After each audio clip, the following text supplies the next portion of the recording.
அதுக்கப்புறம் என்னாச்சுன்றத இந்த பாட்டில் பார்க்கலாம். நம்ம ஹீரோயின் லூசி என்ன பண்ணுறான்னா, அவங்களோட அம்மாவோட பர்த்டே பார்ட்டிலாம் முடிஞ்சிருக்குமா, அடுத்த நாள் வந்து அவங்க அண்ணனோட ஆஃபீஸில் தான் உட்காந்துட்டு இருக்கா. அண்ணா கிட்ட அண்ணா எனக்கு என்ன ஒர்க் அப்படின்னு சொல்லும் போது, அப்போ அண்ணா உடனே நீ சைலண்டா மேஸ்கார்ட் என்ன பண்ணுமோ அது மாதிரி பண்ணு அப்படின்ற மாதிரி சொல்ல, அது என்னென்னா அந்த பூனை பொம்மைலாம் இருக்கும்ல, கடையிலலாம் போகும்போது கையை வச்சு வாங்க வாங்கன்ற மாதிரி ஆட்டிகிட்டே இருக்கும்ல, அந்த மாதிரி பொம்மை போல் இருக்குது.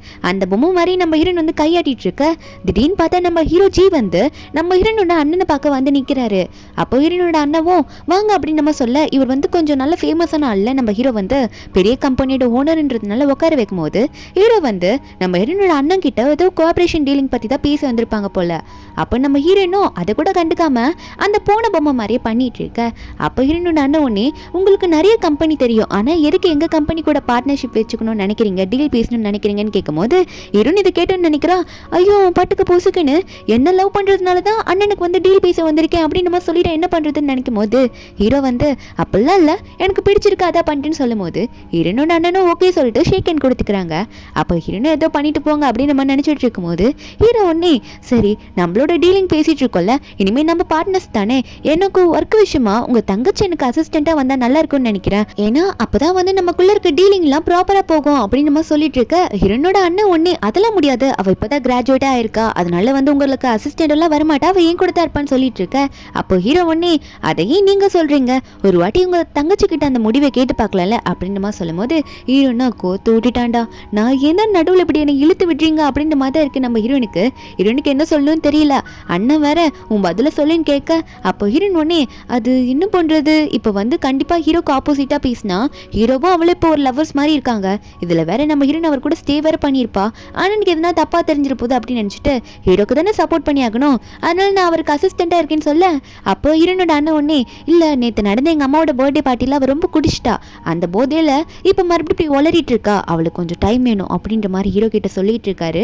அப்போ ஹீரோ ஒன்னே சரி ஓகே அவள் கொஞ்சம் டைம் எடுத்துக்கிட்டோம், டைம் எடுத்து நாளைக்கு கூட அவள் என்கிட்ட சொல்லட்டும், ஒரு பிரச்சனையும் இல்லை அப்படின்னு சொன்னவர் சரி நான் கிளம்புறேன்னு சொல்லிட்டு அங்கேருந்து கிளம்புறாரா. ஹீரோன் குடிஞ்சிக்கிட்டு இருக்கா, என்னன்னு பார்த்தா ஹீரோனோட அண்ணன் ஒன்னே என்னடி பண்ணிட்டு இருக்கா, அந்த ஜி பற்றி நான் உன்கிட்ட சொல்லியிருக்கல ஓகேன்னு சொல்கிறேன் நீ பாட்டுக்கு, அவன் ரொம்ப மோசமான ஆள் அப்படின்னு நம்ம சொல்ல, நம்ம ஹீரோனுக்கு என்ன பண்ணணும்னு புரிய மாட்டேங்குது, அதுக்கு நான் என்ன பண்ணுறது அவர் கேட்குறாள்ல அப்படின்ற மாதிரி தான் ஹீரோயின் பார்த்துட்டு இருக்கா. அதுக்கப்புறம் அண்ணன் அங்கேருந்து போக நம்ம ஹீரோனுக்கு உடனே வந்து ஹீரோ வெளியே போயிருப்பார்ல, உடனே கால் பண்ணி என் கூட லஞ்சு சாப்பிடவான்னு கூப்பிட ஹீரோனுக்கு வேறு வழி இல்லை அவளும் போயிட்டா, ஏன்னா ஹீரோனுக்குமே ஹீரோவை பிடிக்கும் தானே.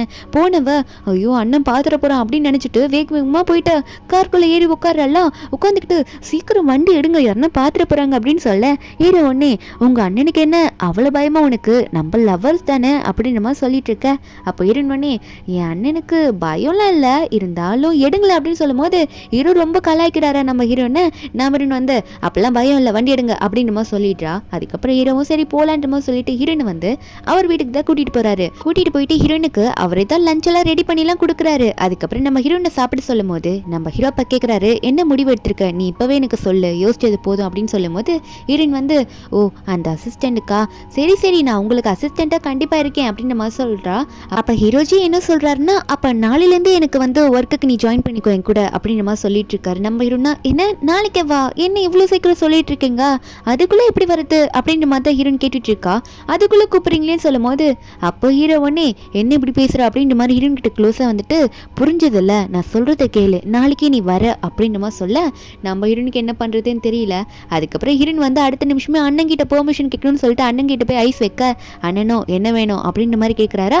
நம்ம ஹீரோன் சொல்கிறா நான் வந்து ஜிக்கு அசிஸ்டண்ட்டாக போகிறேன்னு சொல்லும் போது அண்ணன் முறைக்கிறாரு. அப்போ ஹீரோன் சொல்கிறா அண்ணா புரிஞ்சுக்கோங்க நீங்கள் வந்து எனக்கு ஜி கூட அசிஸ்டண்ட்டாக ஒர்க்கு காமிச்சிங்கன்னா என் மைண்டு கொஞ்சம் ரிலாக்ஸ்டாக இருக்கும், இல்லைனா அந்த ஃபூ இருக்கான்ல அவன் பக்கமே என் மைண்டு போகுது அவனையே தான் நான் லவ் பண்ணிட்டு இருப்பேன், அவனை லவ் பண்ண உங்களுக்கு பிடிக்காது தானே அவன் சீட்டர் இருந்தானே நீங்கள் சொன்னீங்கன்னு சொல்லும் போது அப்போ நம்ம அண்ணனும் சரி இந்த ரெண்டு ஆப்ஷனும் வேணாம் நான் உனக்கு ஃபைனல் ஆப்ஷன் தரேன் நீ வந்து பேசாமல் அப்ரோட் போயிடு அப்படின்ற மாதிரி சொல்ல நம்ம இருந்தா நான் வேணாண்ணா அப்படின்னு சொல்லிட்டு அண்ணாவை எப்படியும் சமாளிச்சிடுறா. எனக்கு வந்து புதுசாக ஒரு கம்பெனியில் போய் ஒர்க் பண்ண போல இருக்குன்னு சொல்லிட்டு இருந்தோட அண்ணனும் ஓகேன்னு சொல்லிட்டு நம்ம இருந்தோம் உடனே ஓகேன்ற மாதிரி சந்தோஷத்தில் இருக்கும்போது அப்போ ஹீரோனுக்கு ஒரு பெஸ்ட் ஃப்ரெண்ட் இருப்பாளா ரொம்ப க்ளோஸ். ஹீரோயின் வந்து அவளை பேபி பேபின்னு தான் சொல்லிட்டு இருப்பா. அவள் கால் பண்ணி நான் தனியாக இருக்கேன் என் கூட வான்ற மாதிரி கூப்பிட அன்னைக்கு நைட்டு வந்து ரெண்டு பேருமே குடிச்சிட்டு இருக்காளுங்க. குடிச்சிட்டு ஃபோனில் கேம் விளையாடுறதுன்னு சொல்லிட்டு இப்படி என்ஜாய் பண்ணிட்டு இருக்க. அப்போ ரெண்டு பேருமே கேம் விளையாடிட்டு இருக்கும்போது நம்ம ஹீரோ கால் பண்ணுறாரு. கால் பண்ணா எதுக்கு இப்போ கால் பண்ணீங்க அப்படின்ற மாதிரி கேட்பாலாம். நம்ம ஹீரோவா என்னடி பேசுகிற கால் பண்ண இப்படி தான் கேட்பியா அப்படின்னு அப்படின்ற மாதிரி தான் இருக்கு, எங்க இருக்கன்னு கேட்டுட்டு இருக்காரு. நம்ம ஹீரோயின் ஹீரோ பேசுறத கண்டுக்கவே மாட்டா. அப்ப ஹீரோவுமே என்ன நான் பேசிட்டு இருக்கேன், நீ பாட்டுக்கு ஏதோ கேம் விளையாடிட்டு இருக்க அப்படின்ற மாதிரி கேட்கும் போது நம்ம ஹீரோயின் வந்து எதுவுமே சொல்லாம இருக்கிறதுனால ஹீரோ நான் உடனே அங்க வர வெளியே வந்து வெயிட் பண்ணுன்னு சொல்லிடுறாரு. கோமா தான் இருக்காரு. அப்ப அசிஸ்டன்டும் டிரைவ் பண்ணிட்டு போக நம்ம ஹீரோனா இதுக்கு மேல உள்ள இருக்கக்கூடாதுன்னு சொல்லிட்டு ஏஞ்சி வெளியே வந்துடுறா. ஏன்னா ஹீரோ வந்து தெரிஞ்சிருக்கும். அப்ப வெளியே அவ பாட்டுக்கு வந்துட்டு இருக்கா, செம்மையா குடிச்சிருக்கால. அதுக்கப்புறம் ஹீரோ வந்து அவரோட வீட்டுக்கு தான் ஹீரோனை கூட்டிட்டு போறாரு. அவ பாட்டுக்கு என்னை ஏன் இங்க கூட்டிட்டு வந்தீங்க அப்படின்ற மாதிரி கேட்கும்போது ஹீரோ சொல்றாரு, இனிமே நீ இங்கே இருந்துடுறியா அப்படின்ற மாதிரி கேட்கிறாரு. இங்கே இரு, எங்கேயும் போகாதா அப்படின்ற மாதிரி சொல்றாரு. நம்ம ஹீரோயின் ஒன்னே இவர் பேசுறத பார்த்து, நீங்க ஏன் இவ்வளோ அழகா இருக்கீங்க, ரொம்ப அழகா இருக்கீங்க, பார்க்கறதுக்கு செம்மையா இருக்கீங்க அப்படின்னு சொல்லிட்டு ஹீரோட கண்ணத்தை பிடிச்சிட்டு பேசிட்டு இருக்காளா. அப்ப திடீர்னு என்ன நினைச்சான்னு தெரியல, அவளே ஹீரோ கிஸ் பண்ண போறா. ஹீரோவும் பண்ணலான்னு போகும்போது அவளுக்கு விக்கல் வரும் போல. விக்கல் எடுக்கவும் நம்ம ஹீரோ இரு அப்படின்னு மாதிரி சொல்லிட்டு தண்ணி கொண்டு வந்து ஹீரோனுக்கு கொடுக்குறாரு. அப்ப நம்ம ஹீரோன் வந்து கொண்டு வந்து கொடுத்தா இப்படி நீங்களே எனக்கு வாயில கொடுங்க அப்படின்னு மாதிரி சொல்ல நம்ம ஹீரோவும் சரி வா நானே கொடுக்குறேன் அப்படின்னு மாதிரி சொல்லிட்டு ஹீரோன் வந்து கிட்ட இழுத்து நம்ம ஹீரோனுக்கு வந்து தண்ணி கொடுத்துட்டு இருப்பாரு. அப்ப தண்ணி கொடுத்துட்டே இருக்கும்போது தண்ணி குடிச்சு முடிச்சோடனே சரி கிஸ் பண்ணவா அப்படின்னு மாதிரி சொல்லிட்டு ஹீரோன் கிட்ட கிஸ் பண்ணலான்ற மாதிரி போறாங்களா. என்னன்னு பார்த்தா கிஸ்ஸும் பண்ணிடுறாங்க. அப்படி அவங்க பண்ணிக்கிட்டே இருக்கும்போது நம்ம ஹீரோயின் என்ன பண்ணுவானா, அவ தண்ணி குடிச்சிட்டு இருந்திருப்பால, அந்த தண்ணியில வந்து பாதி தண்ணியை வந்து ஹீரோ பேண்ட்ல ஊத்தி விட்டுருப்பா. உடனே வந்து என்னாச்சு உங்களுக்கு, பேண்ட்ல ஈரமா இருக்கு, பேண்ட்லயே போயிட்டீங்க தானே அப்படின்ற மாதிரி ஹீரோயின் வந்து ஹீரோ கிட்ட கேட்க ஹீரோ பேண்ட்டை பார்த்தா அப்புறம் தான் ஹீரோக்கு புரியுது இவ தான் ஊத்தி விட்டுருக்கா, இப்போ வந்து என்ன இப்படி சொல்றா அப்படின்ற மாதிரி ஹீரோ பார்த்தவரு சரி நான் போய் சேஞ்ச் பண்றா அப்படின்ற மாதிரி சொல்லிட்டு இருக்க நம்ம ஹீரோயின் ஒன்னே சரி எனக்கும் தூக்கம் வருது நான் போய் தூங்குறேன் அப்படின்னு நம்ம சொல்லிட்டு அவ பாட்டு குடு குடுன்னு ஓடி போறாளா. நம்ம இரவும் பார்த்துப்போ அப்படின்ற மாதிரி தான் பார்த்துட்டு இருக்காரு. ஹீரோயின் மேலே போயிட்டு பெட்ல படுத்துக்கிட்டு நான் தூங்குறேனே அப்படின்ற மாதிரி நடிக்க அப்போ ஹீரோ அங்கே வந்திருப்பாரா. வந்துட்டு சரி தூங்கு, ட்ரெஸ்ஸை சேஞ்ச் பண்ணிக்கோ அப்படின்னு சொல்லிட்டு ஹீரோனுக்கு ஒரு நைட் ட்ரெஸ் மாதிரி ஒன்று கொடுத்துட்டு நான் போறேன்னு சொல்லிட்டு குளிக்க போயிருப்பார் போல. நம்ம ஹீரோனுக்கு வந்து தூக்கம் வர மாட்டேங்குது. ஹீரோவை போயிட்டு எப்படியாவது பார்க்கணும் அப்படின்ற மாதிரி தோணிக்கிட்டே இருக்கு போல. உடனே வந்து ரெஸ்ட் ரூமுக்கு வெளியே நிற்கிறா. நம்ம ஹீரோ குளிச்சுட்டா பரகுறையா வெளியே வந்து நின்றுட்டு இருப்பார் போல. அதை வந்து நம்ம ஹீரோ நெட்டி பார்த்துட்டு இருந்தவ உடனே வந்து அவளோட ஓவர் கோட்டை கழட்டி போட்டுடுறாளா. அப்போ நம்ம ஹீரோ வந்து அதை பார்த்துட்டு எதுக்கு இப்போ அதை கழட்டி போட்டு நிற்கிறேன்னு சொன்னா நம்ம ஹீரோயின் வந்து அது அப்படின்ற மாதிரி ரொம்ப இழுக்கிறா. என்னன்னு பார்த்தா ரெண்டு பேருக்கும் வந்து பத்திக்குது. ரெண்டு பேருமே அன்னைக்கு நைட்டு க்ளோஸாக இருந்துடுறாங்களா. ஸ்டே மார்னிங் காட்டுறாங்க. நம்ம ஹீரோ வந்து ஆல்ரெடி ரெடி ஆகிட்டு ஆஃபீஸ்க்கு போட்டுக்கிட்டு ரெடியாக இருக்காரு. நம்ம ஹீரோயின் அப்போ தான் எழுந்திரிச்சு நேற்று நடந்ததெல்லாம் யோசிச்சு பார்த்துட்டு இருக்கா. இருந்தாலும் வந்து ஹீரோ கூட வந்து இப்படி பழகிறது ஹீரோனுக்கு ரொம்ப பிடிச்சிருக்கு. ஏன்னா ஹீரோ பிடிக்கும்ல. நம்ம ஹீரோவும் முதல்ல ஆஃபீஸ்க்கு போகிறேன்னு சொல்லிடுறாரு. நம்ம ஹீரோயின் பின்னாடி வரேன்னு சொல்லிட்டு பாய் காட்டிட்டு இருக்கா.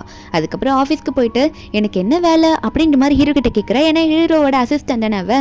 ஹீரோ சொல்றாரு என்னோட அசிஸ்டன்ட் நீ, அதனால எனக்கு வர காலில் நீ தான் அட்டென்ட் பண்ணுன்னு சொல்லும் போது ஹீரோயின் ஒன்னே தலையையும் காதையும் பிடிச்சிக்கிட்டு ஐயோ அவ்வளோ நேரம் என்னால் கால்லாம் பேச முடியாதே, எனக்கு வந்து தலையெல்லாம் ரொம்ப வலிக்கும், அதனால நான் பேச மாட்டேன் அப்படின்ற மாதிரி சொன்னவ உடனே வந்து ஹீரோனோட ஃப்ரெண்டு மறுபடியும் கால் பண்ணுறா. கால் பண்ண ஃப்ரெண்ட் வந்து என்னை மறுபடியும் நீ தனியாக விட்டுட்டு போயிட்டா, இன்னைக்கு வீட்டில் இருக்கும்போது எனக்கு ஒன்று பார்க்கணும் போல இருக்குன்னு சொல்ல ஹீரோனும் சரி பேபி நான் எப்படின்னா வரேன் அப்படின்னு மாதிரி சொல்லிட்டு இருக்கா. அவள் ரொம்ப தனியாக ஃபீல் பண்ணுறாளாமா. அப்போ ஹீரோனே ஹீரோ கிட்ட போயிட்டு என் ஃப்ரெண்டு தனியாக ஃபீல் பண்ணுறாளாமா நான் அவளை பார்க்க போகணுன்னு சொல்லும் போது அப்போ ஹீரோ வந்து எதுவும் பேசாமல் நின்றுட்டு இருக்காரு. ஹீரோன் வந்து நான் போகிறேன் அப்படின்னு மாதிரி சொன்னோடனே ஹீரோ ஒன்று என்ன சொல்கிறாருன்னா என்ன நீ பாட்டுக்கு போகிற, நீ மறந்துட்டியா என்ன அப்படின்ற மாதிரி நம்ம ஹீரோ கேட்க என்னென்னா வந்து ஹீரோக்கு கிஸ் கொடுத்துட்டு போகிறத சொல்லியிருப்பார் போல. நம்ம ஹீரோனும் சரி பேபி நான் போயிட்டு வந்துடுறேன் அப்படின்னு சொல்லிட்டு ஹீரோக்கு உடனே கிஸ் கொடுக்குறா. கிஸ் கொடுத்துட்டு நான் போயிட்டு சீக்கிரம் வரேன் அப்படின்னு சொல்லிட்டு அங்கேருந்து கிளம்புறாளா. நம்ம ஹீரோக்கு பாய் சொல்லிட்டு என்ன பண்ணுறான்னு பார்த்தா நம்ம ஹீரோனுக்கு வந்து ஹீரோனோட தேர்ட் பிரதர் அவர் வந்து ரொம்ப க்ளோஸான ஆள் தானே. ஹீரோன் வந்து இதுக்கு முன்னாடி ஃபூ கூட பிரேக்கப் பண்ணது தேர்ட் பிரதருக்கு தெரிஞ்சப்போ கூட தேர்ட் பிரதர் வந்து நீ கவலைப்படாத உனக்கு ஒரு நல்ல பார்ட்னரை நானே சூஸ் பண்ணி தரேன்னு சொல்லிட்டு மாடல்ஸ் எல்லாம் கூட்டிட்டு வந்திருப்பாரு. இப்போ ஃப்ரெண்டுக்கு ஹெல்ப் பண்ணுற பேர்ல தேர்ட் பிரதர் கிட்ட ஹெல்ப் கேட்டிருப்பா போல நம்ம ஹீரோயின். மாடல்ஸ் எல்லாம் கூட்டிட்டு வாங்க என் ஃப்ரெண்டுக்கு ஒரு நல்ல பார்ட்னரை செலக்ட் பண்ணணும்னு சொல்லிட்டு அப்போ ஃப்ரெண்டும் எங்கன்ற மாதிரி கேட்டுட்டு இருக்க தேர்ட் பிரதரும் இப்போ வருவாங்க பாரு அப்படின்ற மாதிரி காட்ட அங்கே நிறைய பசங்களை வந்து தேர்ட் பிரதர் கூப்பிட்டு இருக்காரு. அப்போ அவனுங்க வந்தவங்களும் முன்னாடி மாதிரியே டான்ஸ் ஆடிட்டு இருக்கானுங்க. அப்போ நம்ம ஹீரோயின் வந்து அவ்வளோ பெருசாக கண்டுக்கல. ஹீரோனோட ஃப்ரெண்டு கூட தான் இப்போ அவனுங்க நல்லா பேசிட்டு இருக்காங்க. ஃப்ரெண்டும் நல்லா ஜாலியாக என்ஜாய் பண்ணிட்டு இருக்கா.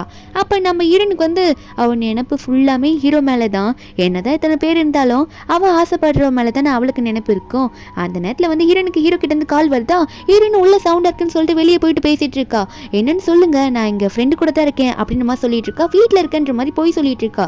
இப்படி மாடல்ஸ் கூட எல்லாம் இருக்குன்னு தெரிஞ்சா ஹீரோ கண்டிப்பாக கோவப்படுவார்ல, அதனால அப்படி சொல்லிட்டு இருக்கால. அப்போ ஹீரோக்கு வந்து திடீர்னு பாட்டு சவுண்ட் எல்லாம் கேட்டுது. அதை கேட்டவர் என்ன பண்ணிட்டு இருக்க நீ அப்படின்னு சொல்லும் போது திடீர்னு பின்னாடி இந்த வர ஃப்ரெண்டுக்காரி வந்து உள்ள இருக்க மாடல்ஸ்லாம் சூப்பராக அழகாக இருக்காங்க அப்படின்ற மாதிரி கொஞ்சம் வார்த்தைகளை சொல்ல ஹீரோக்கு இது கேட்டுடுது. கேட்ட உடனே என்ன மறுபடியும் பார்ட்டி பண்ணிட்டு இருக்கியா மாடல்ஸ் கூட சேர்ந்து, என்ன பண்ணிட்டு இருக்க நீ, இப்போ உடனே நாங்கள் வர கிளம்பி ரெடியாரு அப்படின்னு அப்படின்னு சொல்ல நம்ம ஹீரோனா ஃப்ரெண்டு உள்ள போன்னு சொன்னவ ஹீரோ கிட்ட ஐயோ அவருக்கு தெரிஞ்சிருச்சு அப்படின்னு நினைச்சிட்டு இருக்கா. அப்போ உடனே ஃப்ரெண்டை உள்ள போக சொல்லிடுறாளா. நம்ம ஹீரோ வந்து வர இரு அப்படின்ற மாதிரி தான் சொல்லிட்டு இருக்காரு. ஹீரோன் உள்ள போயிட்டு ஃப்ரெண்டை பார்த்து சரி நீ என்ஜாய் பண்ணு, எனக்கு ஒரு முக்கியமான வேலை இருக்கு, நான் போயிட்டு வரேன்னு சொல்லிட்டு ஃப்ரெண்டுக்கு வந்து நீ அண்ணன் இருப்பாரு அவர் வந்து கூட வச்சுக்கோ, அவர் உனக்கு ஹெல்ப் பண்ணுவாருன்ற மாதிரி சொல்லிட்டு அவங்க வந்து கிளம்பிடுறாளா. வெளியே போகும்போது ஹீரோ வந்து முன்னாடி நிக்க அவ பாட்டுக்கு கேஷுவலா அவளோட பேக்கை தூக்கி ஹீரோ கையில கொடுத்துட்டு அவ அங்க வந்து கிளம்பிடுறா. நம்ம ஹீரோவும் போடி அப்படின்ற மாதிரி தான் இருக்கு. ஏன்னா ஹீரோ வந்து ஹீரோனை லவ் பண்றாருல, அதனால பேக்கை தூக்கிட்டு வந்துடுறாரு. ஹீரோன் கார் உள்ள போனவ ஹீரோன் சொல்றா இல்ல என் ஃப்ரெண்டு வந்து லோன்லியா ஃபீல் பண்ணா, அதனால அவளுக்கு ஒரு நல்ல பார்ட்னரை செலக்ட் பண்ணி கொடுக்கணும் தான் தேர்ட் பிரதர் கிட்ட ஹெல்ப் கேட்டு இப்படிலாம் பண்ணும் அப்படின்னு சொல்லும் போது அப்போ ஹீரோ ஒன்னே நல்லா புரிஞ்சுக்கோ, நீ எனக்கு தான், உன் கண்ணு மூக்கு வாய் எல்லாமே எனக்கு மட்டும் தான் அப்படின்னு சொல்ல அப்ப ஹீரோன் என்ன சொல்றான்னா அப்ப நீங்க தொற்று எல்லாமே உங்களுக்குன்னா அப்ப இந்த கார் சீட்டை தொட்டுட்டு இருக்கீங்களே அதையும் வந்து நீங்க அந்த ரேஞ்சில தான் பேசுவீங்களா, அதுவும் உங்களுக்குன்னு சொல்லிட்டு இப்படிதான் பேசுவீங்களான்ற மாதிரி இந்த டைம்ல ஹீரோ கிட்ட ஃபன் பண்ணி பேசிட்டு இருக்கா. நம்ம ஹீரோனே அடங்கப்பா என்னடா இவ இப்படி பேசுறா அப்படின்ற மாதிரி உடனே கண்ணை முடிக்கிறாரு. வீட்டுக்கு போறதுக்குள்ள ஹீரோயின் கார்லயே தூங்கிடுவாளா. அப்போ ஹீரோ தான் வந்து அவளை தூக்கிட்டு போயிட்டு வீட்டில் தூங்க வைக்கலாம் அப்படின்னு சொல்லிட்டு அவரோட ரூமுக்கு ஹீரோனை தூக்கிட்டு போயிட்டு இருக்காரு. அதுக்கப்புறம் ஹீரோனை தூக்கிட்டு போயிட்டு ஹீரோனை படுக்க வச்சிடுறாரா. இவர் ரொம்ப பொசிசிவா இருக்காரு, ஏன்னா ஹீரோன் அவருக்கு மட்டும் தான் வேணும் அப்படின்ற மாதிரி நினைக்கிறாரு. இருந்தாலும் லவ்னால தான் அப்படி இருக்கு. ஹீரோனுக்கு ஃபோர்ஹெட்ல கிஸ் கொடுத்துட்டு வெளியே ஒரு முக்கியமான வேலை இருக்குன்னு சொல்லிட்டு அவரோட ஹாலில் போய் உட்காரு. இப்போ ஹீரோட அசிஸ்டன்ட் கை தட்டி அவங்களை கூட்டிட்டு வான்னு சொல்ல ஏன்னா ஹீரோ ஸ்டார்டிங்ல ஒரு வாட்டி சொல்லியிருப்பாரு அவங்க தப்பிச்சு போயிட்டாங்களா அப்படின்ற மாதிரிலாம் கேட்டிருப்பார்ல. அவங்க யாருன்னா நம்ம ஹீரோட தம்பி ஹீரோட அப்பாவும் தான். இந்த ஹீரோட தம்பியும் ஹீரோட அப்பாவும் ஹீரோ சின்ன வயசுல இருக்கும்போது ஹீரோவை ரொம்ப டார்ச்சர் பண்ணியிருப்பாங்க. ஏன்னா ஹீரோ வந்து அவங்களோட அம்மாவுக்கு சப்போர்ட் பண்றாங்கன்னு சொல்லிட்டு, ஏன்னா அவங்க டேடிக்கு அதாவது ஹீரோட அப்பாவுக்கு வந்து ஹீரோட அம்மாவை பார்த்தா சுத்தமா பிடிக்காது, ரொம்ப டார்ச்சர் பண்ணியே கொண்டு இருப்பாங்க. அதனால ஹீரோ செம்ம கோவத்தில் இருப்பாரு. ஹீரோனும் கண்ணு முழிச்சிருப்பால, என்ன வெளியே சவுண்டா கேட்குதுன்னு சொல்லிட்டு வெளியே போய் எட்டி பார்த்துட்டு இருக்கா. என்னன்னு பார்த்தா ஹீரோ வந்து அவங்க தம்பியை போட்டு அடிச்சிட்டு இருக்காரு. அது மட்டும் இல்லாம நீங்க பண்ண கொடூரத்தாலேயே எங்க அம்மா செத்து போயிட்டாங்க, நீயும் எங்க அம்மா வீட்டில் தானே பிறந்த, ஏன்டா அம்மாவை இப்படி கொலை பண்ணீங்க அப்படின்ற மாதிரி கேட்டு அவனை பிடிச்சி நெருக்கிட்டு இருக்க. அவனும் பிரதர் தயவு செஞ்சு நான் மன்னிச்சிருங்க, இதுக்கு மேலே எதுவும் பண்ண மாட்டோம், அது தப்பு தான் அப்படின்னு சொல்லிட்டு இருக்க. ஹீரோ விடுற மாதிரி இல்லை. அவங்க அப்பாக்கோ வந்து இந்த ஷாக் மிஷின்லாம் இருக்கும்ல, அந்த ஷாக் கொடுக்குற மிஷின் வச்சு ஷாக்லாம் கொடுத்துட்டு இருக்காரு. நீங்க பண்ண துரோகத்தெல்லாம் மன்னிக்கவே மாட்டேன் அப்படின்னு நம்ம சொல்லிட்டு தான் டார்ச்சர் பண்ணிட்டு இருக்காரு. இருந்து இதை பார்த்துட்டே இருக்கா. என்னடா அது இப்படிலாம் அடிச்சுக்கிறாங்களே அப்படின்னு தான் பார்த்துட்டு இருக்கா, பயத்தோட பாக்குறா. அப்போ உடனே வந்து ஹீரோட தம்பி வந்து இதான சான்ஸ் சொல்லிட்டு ஹீரோ கத்தியால குத்திலான்னு சொல்லிட்டு கத்தியால குத்த வரானா. அப்ப ஹீரோ அவன் கையை பிடிச்சு அவனே ஏதோ பண்ணிடுறாரு. அவனும் கொஞ்சம் மயங்கிடுறான். ஆனா ஹீரோன் வந்து ஹீரோ வந்து ஏதோ கத்தியால குத்திட்டாரு போல அந்த பையனை அப்படின்னு நினைச்சு பயந்துட்டு கத்திடுறாளா. இந்த சவுண்டு ஹீரோக்கு கேட்டுருது. ஆனா ஹீரோ அவனை குத்திருக்கலாம் மாட்டாரு, லைட்டா அடிச்சு மட்டும் விட்டுருப்பாரு. அப்போ ஹீரோன் ஒரு பக்கம் நினைக்க ஆரம்பிக்கிறான், அப்பயே அண்ணா சொன்னாரு இந்த ஜீ வந்து ரொம்ப கொடூரமானவன், அவனுக்கு யாரையாவது பிடிக்கலன்னா கொல்ல கூட துணிவா அப்படின்ற மாதிரிலாம் சொன்னதை நினைச்சு பார்த்துட்டு அப்போ என்னையும் வந்து எதனா பிரச்சனைன்னு எனக்கு கொண்டுருவாரோ எனக்கு பயமா இருக்கு அப்படின்னு சொல்லிட்டு பயந்துட்டு ஒரு மாதிரி அழற மாதிரி ஆயிடுறா. நம்ம ஹீரோவா இவனுங்களை சும்மா விடாத, இவனுங்களை கூட்டிட்டு போயிட்டு அடைச்சுவே அப்படின்னு சொல்லிட்டு தம்பியும் அப்பாவையும் கூட்டிட்டு போய் சொல்லிட்டேன். ஹீரோ ஒன்னே அசிஸ்டண்ட்டை பார்த்து ஐயோ உள்ளேருந்து லூசி வேற கத்துனாலே அவ பார்த்துட்டாலே, அப்போ அவ என்னை பார்த்து பயந்துருப்பாளோ அப்படின்னு நம்ம ஹீரோ நினைச்சிட்டு பயப்பட ஆரம்பிக்கிறாரு. என்னன்னு பார்த்தா உடனே பார்த்துட்டு போயிட்டு அசிஸ்டண்ட்டை பிடிச்சி லூசி பயந்துருப்பாளா, என்னை பார்த்து பயந்துருப்பாளா, அவ என்ன வெறுப்பாளா அப்படின்ற மாதிரி அசிஸ்டன்ட் கிட்ட ஒரு மாதிரி ஷாக்ல கேட்க ஆரம்பிச்சுறாரு. சரி நம்மளே போயிட்டு ரூமுள்ள பார்த்துடலாம் லூசி அப்படின்னு சொல்லிட்டு நம்ம ஹீரோ வந்து ரூமுக்குள்ள போறாரா. அப்போ நம்ம ஹீரோன் வந்து ஒரு மாதிரி நடுங்கிட்டு உட்காந்துட்டு இருக்கா ஒரு ஓரமா. நம்ம ஹீரோ போயிட்டு என்னாச்சுன்ற மாதிரி கேட்கும்போது நம்ம ஹீரோனா ஒரு மாதிரி திரு முழிக்கிறா. அப்போ ஹீரோ சொல்றாரு நீ வெளியே அதெல்லாம் பார்த்துட்டு பயந்துட்டியாம்மா அப்படின்னு கேட்கும்போது அப்போ ஹீரோன் வந்து தயவு செஞ்சு என்னை விட்டுருங்க, எனக்கு உங்களை பார்த்தாலே பயமா இருக்கு, நீங்க கொலை பண்ணதெல்லாம் எனக்கு பார்க்கும்போதே பயமா இருக்கு, என்னை தயவு செஞ்சு விட்டுருங்க, என்னோட ரிலேஷன்ஷிப் உங்க கூட இனிமேல் வேணாம், எனக்கு உங்களை பார்த்தாலே பயமா இருக்கு, நான் செத்துருவணும்னு பயப்படுறேன்னு சொல்லிட்டு இருக்கா. அப்போ ஹீரோ இதெல்லாம் கேட்டவர் அவருக்கு சின்ன வயசுல அவங்க அம்மா சொன்னது தான் ஞாபகம் வருது. அவங்க அம்மா சொல்லியிருப்பாங்க நீ அப்பா மாதிரி எப்பயும் ஒரு கொடூரக்காரனா மாறக்கூடாது, உன்னை யாருன்னா பிடிக்கல அப்படின்ற மாதிரி ஃபியூச்சர்ல சொன்னாங்கன்னா அவங்கள நீ ஃபோர்ஸ் பண்ணாத, அவங்கள விட்டு அவ்வளவுதான் அப்படின்ற மாதிரி சொல்லிட்டு இருப்பாங்க. அவங்க அம்மா வந்து சின்ன வயசுல ஹீரோக்கு சொல்லி கொடுத்து வளர்த்ததுன்னா இதுதான். இதை நம்ம ஹீரோ இப்ப நினைச்சிட்டு ஹீரோன் இப்படி கதறால, ஹீரோக்கு வந்து ஹீரோனை ரொம்ப பிடிக்கும், இருந்தாலும் அவளை வந்து அவர் ரொம்ப பயப்படுறா, அதனால அவ போறேன்னு சொல்லும் போது சரி ஓகேன்ற மாதிரி சொல்லிடுறாரு. அப்ப நம்ம ஹீரோன் வந்து போலான்னு சொல்லும் போது அதாவது நான் இங்கேருந்து போறேன்னு சொல்லும் போது ஹீரோ ஒன்னு ஹீரோன் கையை பிடிச்சு இல்ல ரொம்ப வெளியே இருட்டா இருக்கு இப்ப எங்க போற இப்ப போகாதன்னு சொன்னா ஹீரோன் வந்து இல்ல எனக்கு வழியெல்லாம் தெரியும் நான் போறேன் அப்படின்ற மாதிரி சொல்லிட்டு அவ பாட்டுக்கு போறேன்னு சொல்றா. அப்ப நம்ம ஹீரோவும் இதுக்கு மேல நான் ஒன்றும் பண்ண முடியாது, ஆனா சொல்றதை கேளு, என்னன்னா அவங்க ரெண்டு பேருமே வந்து என் அப்பாவும் தம்பியும் தான், எங்க அம்மா சாகிறதுக்கு அவங்க தான் காரணம், என்னை சின்ன வயசுல அவ்வளோ கொடூரமா டார்ச்சர் பண்ணியிருக்காங்கன்னு சொல்லிட்டு இருக்காரு. அப்ப இருந்தது கேட்டவ நீங்க நல்லவருன்ற மாதிரி சொல்றீங்க, அது எனக்கு புரியுது, நீங்க இன்னசென்ட்டாவே இருந்துக்கோங்க, ஆனா எனக்கு உங்களை பார்க்க இப்ப பயமா இருக்கு, நான் போறேன் தயவு செஞ்சு என்னை விட்டுருங்க அப்படின்னு சொல்லிட்டு ஹீரோன் வந்து அங்கிருந்து போறேன்னு சொல்லிட்டு அங்கிருந்து கிளம்பிடுறா. நம்ம ஹீரோக்கு அதுக்கு மேல ஹீரோனை தடுக்க முடியல, இருந்தாலும் அவ சேஃபா போறாளா அப்படின்ற மாதிரி பார்க்கணும்ல. ஹீரோக்கு என்னதான் ஹீரோயின் மேல லவ் இருந்தாலும் அவ பிடிக்கலன்னு சொல்லிட்டு போகும்போது ஹீரோவால ஃபோர்ஸ் பண்ண முடியாதுல்ல. ஹீரோயின் போனவ இவ தானே வேணான்னு சொல்லிட்டு போயிருப்பா. போகும்போது அழுதுகிட்டே போறா. அது எப்படி ஜி என்னை விடுவாரு? நான் அவரை எவ்வளோ லவ் பண்றேன். அவர் என்ன சொல்லியிருக்கணும்? அவரை பார்த்து எனக்கு நான் பயமா இருக்கு அப்படின்னு சொல்லும் போது அவர் என்ன கட்டி பிடிச்சி பயப்படாதுமா, நான் உன்கிட்ட எப்பயுமே அப்படி நடந்திருக்க மாட்டேன் தானே சொல்லியிருக்கணும் அப்படின்னு சொல்லிட்டு அழுதுகிட்டே போயிட்டு இருக்காளா. ஹீரோ பின்னாடி இருந்து பார்த்துட்டு இருக்காரு. என்னவ கரெக்டான வழியில போ சொன்னா தப்பான வழியில போயிட்டு இருக்கா. இதுக்கு தான் அவளை அப்பவே சொன்னேன் அப்படின்ற மாதிரி நினைச்சிட்டு இருக்காரு. இதுக்கப்புறம் என்னாச்சுன்றது நெக்ஸ்ட் பார்ட்ல பார்க்கலாம். இந்த பாட்டோட எக்ஸ்பிளனேஷன் எங்கிட்ட உங்களுக்கு பிடிச்சிருந்தா மறக்காம நம்ம சேனலுக்கு சப்ஸ்கிரைப் பண்ணுங்க. Bye guys.